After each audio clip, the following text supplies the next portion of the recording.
Simple तरीका रे आज आम प्रस्तुत करवा पनीर आलू झोल बा पनीर आलू मसला। तो फुल वीडियो को वाच करूँ पूरा ठीक से तो जानीपारे। तो चलतु लेट नक रेसिपी आज आम प्रस्तुत करवा। नमस्कार, जय जगन्नाथ पेंजिली कुकिंग को आपण मानक अनेक अनेक स्वागत। तो देखो ये मुझे छोट छोट पीसेस कटिंग होता हाफ केजी पनीर नहीं आलू 4टी भी सीझेक चुपा को बाहरी छोट छोट पीसेस मुझे कटिंग कर देती। गोटे आम प्रथम पेन नवा, पेन रे अल्प टिके रिफाइन तेल एड करवा। तेल जगह आपण मैंने बटर घीर भी आपको भाजी पारे पनीर को। तो पनीर को से एड करी टिके हल्का ही भाजवा, पूरा पनीर जमी पूरा सॉफ्ट रहिबो। तो आपण मैंने चाहिए पनीर आलू को छाणिक भी बनई पारे। तो मुझे केवल हल्का ही फ्राए करमीती देखिए पनीर पूरा सॉफ्ट रहिबो, रबर भली बनबनी। छाणिला माने देखिए पूरा से रबर भली पूरा हार्ड बनी जाए। तो से प्रति टिके ध्यान देवे। तो पनीर आमर भाजी सारा गोटे प्लेट को बाहर करदे। से बड़का तेल रे आम आलू को भी से एड कर भाजीदे। देखिए आलू को ये टिके भाजिकी जब बनइबे तो आलू खाइबा समय बहुत टेस्टी भी लगे।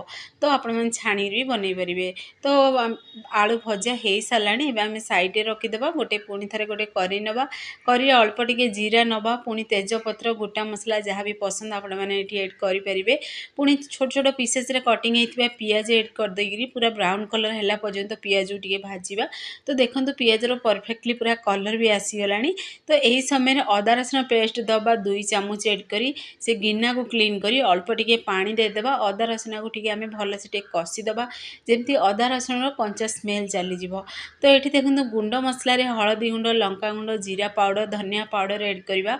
तो ये आम मसला को से गुंड मसला को एड करी कंटिन्यू टिके मिक्स करी टिके कषि दबा अदा रसुण सहित। तो देखो केते बढ़िया पूरा कलर भी आसीगला। तो ये पर्यंत पूरा कषिबे, चारि साइड तेल जो पर्यंत देखा न देछि से पर्यंत पूरा कषिबे। तो देखो आपण मानक पाखर भी देखो चारि साइड पूरा तेल भी पूरा देखागला। तो ये देखो 2टी टमाटो, अल्प टिके पियाज, पुणी से काजू मगज को मिक्सर ग्राइंडिंग कर देइथिली। तो आपण मैंने चाहिए अलग अलग भी ये ग्राइंडिंग करेंगे, किंतु मु मिक्स करी सब ग्राइंडिंग कर देइथिली। तो से पेस्ट को से एड करी आम कंटिन्यू टे मिक्स करी स्लो आंच रे आम कषि हवा दबा। से भीतर आम दबा स्वाद अनुसार लुण भी एड करदिबा, जेहेतु ये टमाटो एड कर। तो देखिए लुण जदि एड करेंगे कुकिंग फास्ट हम, टमाटो जल्दी पूरा सीझीज। तो ये कंटिन्यू पूरा मिक्स करेंगे। तो देखो मसला परफेक्टली पूरा कषि भी हो सारा, केते बढ़िया पूरा कलर भी आसी आपने देखी ही जानीपे।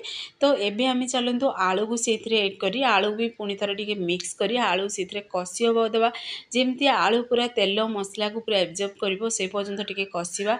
तो प्रथमे आम आलू को टिके कंटिन्यू टिके कषि हवा देवा। आलू पूरा कषि हो सारा पर आम से एड करदे पनीर को, जेहेतु पनीर अधिक पूरा सॉफ्ट अच्छी। तो देखिए जदि पनीर को प्रथम जब कषिदेवे से पूरा भांगी जीव, से प्रति टिके ध्यान देवे। तो सब देखिए आलू कषि टिके हो सारा पर पनीर को एड करी भल से टिके मिक्स करदेवे। आम पुणी से गरम गरम पानी एड करवा। आपण मैंने चाहिए ये सुखा भी ये खाई पारे, चाहिए झोल भी बनईकरी खाई पारे। तो सब गरम पानी एड करेंगे, जदि कंचा पानी ठंडा पानी एड करदेवे ना से पांचिया स्वाद आसो, से प्रति टिके ध्यान देवे। लास्ट रे आम अल्प टिके फ्रेश गोटा मसला पाउडर एड करवा। सब गोटा मसला को टिके गुंड करके जदि एड करें ना बहुत टेस्टी भी लगे। देखो केते बढ़िया पूरा कलर आसी, तार फ्लेवर भी बहुत बढ़िया आसी। तो बहुत बढ़िया स्मेल भी आसी। तो फाइनली आमर आलू पनीर बहुत टेस्टी यूनिक रेसिपीटी बनी पूरा 10 मिनिट रे आपण मैंने फटाफट बनई पारे।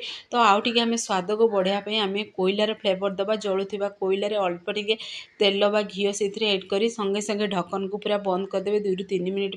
2 ରୁ 3 मिनिट पर आपण देखो देखो सब फ्लेवर आमर पनीर आलू तरकारी पूरा चली जाइए। तो ये आम से गिना को बाहर करदे, ये भल से टिके मिक्स करदे जमती फ्लेवर पूरा मिक्स हो। तो फाइनली आमर प्रस्तुत हो सारा। आपण मैंने यही स्टाइल बनातु, देखिए ढाबा रेस्टोरेंट स्टाइल खाଇବା आपण मैंने घरे पूरा इजिली बनई पारे।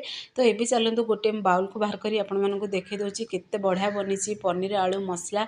आपण मैंने आगे रुटी सहित भात सहित खाई पारे, बहुत ही टेस्टी रेसिपी। तो आपण मैंने घरे आपको निश्चय ट्राए करूँ। देखो केते सुंदर भी देखा जाउची। तो आपण मैंने जदि वीडियोटी पसंद आसीबो ताले सांग मानकु शेयर करंतु, लाइक करंतु। चैनल रे जदि नुआ अछथि ताले चैनल को मोर सब्सक्राइब कर दियंतु, बेल आइकन को क्लिक कर दियंतु, जहाँ फल मोर सब वीडियो नोटिफिकेशन प्रथमे आपण मानकु पहुँचीबो। मु एमती इजी इजी वीडियो नहीं